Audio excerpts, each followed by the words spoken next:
नमो बुद्धाय, जय भीम. मी उज्ज्वला आपल्या सर्वांचं माझ्या यूट्यूब चॅनलवर खूप खूप मनापासून स्वागत करते.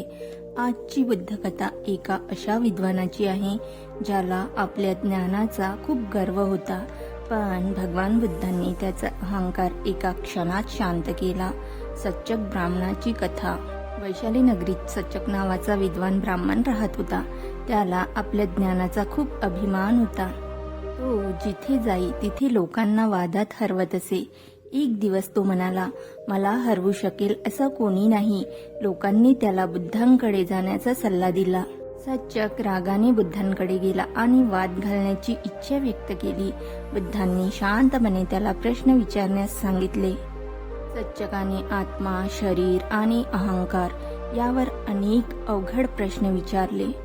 बुद्धांनी अत्यंत शांत आणि सोप्या शब्दात त्याला उत्तर दिले. हळूहळू सच्चक गोंधळू लागला. त्याच्याकडे उत्तर राहिले नाही. शेवटी सच्चकाचा अहंकार तुटला. तो बुद्धांच्या चरणी वाकला आणि म्हणाला, खरं ज्ञान नम्रतेत असते. बुद्ध म्हणाले, अभिमान माणसाला आंधळ करतो, पण नम्रता त्याला सत्य दाखवते. त्या दिवसानंतर सच्चकाचा स्वभाव पूर्ण बदलला. तो शांत आणि नम्र झाला.